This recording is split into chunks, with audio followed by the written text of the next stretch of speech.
Salam alaikum. Comme Adrianus, j'ai aussi un petit handicap linguistique, donc j'aurais préféré parler en italien, mais bon, je sais que beaucoup de Tunisiens parlent italien, donc j'ai fait l'effort quand même de soigner en français. Donc permettez, j'ai pris un peu de notes pour ne pas éviter de faire beaucoup de fautes. Donc, si vous jugez, bon. Permettez-moi d'abord de vous souhaiter une bonne fête à toutes les femmes. Et cette journée de commémoration, c'est une journée que nous aussi, là-bas, on est en train de fêter au même temps dans notre locaux. C'est pour ça que notre président ne pouvait pas nécessairement être ici. Mais j'ai l'honneur, en tant qu'économiste pays sur la Tunisie, d'être là et participer en même temps à cette célébration. À regard rétrospective, nous s'est dit que beaucoup était accompli, pourtant il reste tant à faire. C'est pour ça que pour arriver vraiment à une réelle égalité de chance entre femmes et hommes. En nom de la Banque africaine, nous voudrions souhaiter vraiment une joyeuse célébration, ainsi qu'aux hommes tunisiens et aux femmes qui ont accompagné tout au long de cette année les femmes dans leur lutte pour l'égalité des opportunités et ont facilité l'accès aux différents niveaux des occupations et du travail. Nous comptons sur l'appui continuel de toute la volonté de la BAD et des partenaires pour faire de l'accès à l'égalité une réalité. La Tunisie, depuis longtemps, est un modèle pour nombreux pays à travers le monde en matière des droits de la femme. Elle a été une des premiers pays arabes à accorder aux femmes les droits de vote, mais aussi l'une des premières à ratifier la Convention sur l'élimination de toute forme de discrimination à l'égard de la femme. La transition politique de la Tunisie devrait mettre à profit et sauvegarder ses réalisations historiques et matière d'égalité entre hommes et femmes. Lorsque la Tunisie avait adopté la législation en avril, elle était très célébrée au bien au-delà des frontières tunisiennes. Mais cependant, tous ces avancements, on remarque quand même qu'il y a beaucoup de route à faire. Et on est là pour vous assister, accompagner dans ce schéma. On a pris note récemment, il y a eu un rapport qui montrait un taux assez inquiétant de violences domestiques et violences sur les femmes. Donc il faut être vigilant.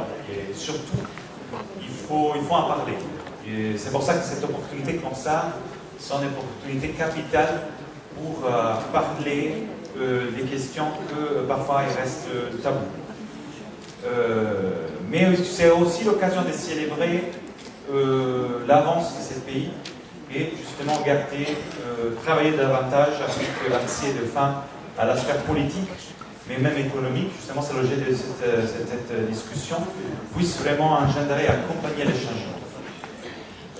Dans ces cas, on estime que la relance économique de la Tunisie, c'est un facteur de succès assez important pour la transition du pays. Et les femmes, dans ce sens, peuvent jouer un rôle très très important.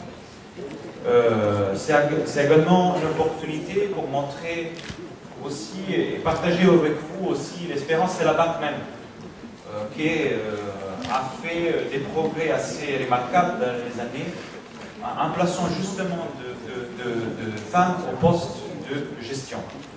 Je suis très content de remarquer que, selon les derniers chiffres que j'ai à ma disposition, plus que 36% de management, de cadres de la banque aujourd'hui, sont des femmes.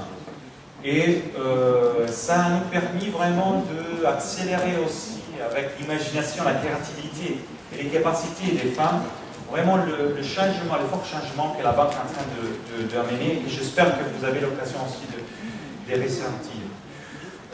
On remarque que sur le continent, le rôle de la femme a beaucoup, le rôle économique de la femme a beaucoup encore de route à faire. Sur les continents, on estime que justement seulement les 30% des femmes ont accès à des travails salariés, beaucoup travaillent dans l'informalité il y a une grande prévalence sur le continent de travail dans le secteur agricole. Et bon, sans rien dire contre le secteur agricole, mais les potentiels aussi, surtout d'un moment donné qu'on a achevé presque l'égalité dans l'accès aux éducations, c'est vraiment une des grandes préoccupations de la Banque en Tunisie et par ailleurs, c'est vraiment l'accès au travail aux jeunes diplômés femmes. Donc on voit que aussi il y a le taux de chômage des jeunes diplômés est beaucoup plus accentué par rapport aux femmes. C'est une question sur laquelle on devrait bien travailler. Et dans les cas de l'Afrique du Nord, seulement 20% ont accès au travail payé, rémunéré dehors de l'agriculture, comme je dis. Donc c'est beaucoup plus important, c'est beaucoup moins aussi de reste de la moyenne contre le continent, et seulement 9% dans des positions de cadre, dans la management position. Donc tout ça pour dire, et pour relancer le message que justement il y a encore beaucoup de chemin à faire, même au sein de notre institution. On est en train de faire mener en réflexion pour améliorer les conditions aussi de travail, pour permettre aux femmes justement de bien balancer les différentes nécessités qu'ils ont, aussi notamment la question de gérer le souci, disons, professionnel et aussi les soucis de la famille. Mais c'est ça un domaine qui n'est pas seulement limité aux femmes. Je pense qu'au niveau des institutions, on a aussi fait des progrès très importants pour permettre aussi aux hommes de, justement, à travers des congés paternité, ce n'était pas le cas auparavant, le plus important pour permettre aussi aux hommes à jouer le rôle dans la famille.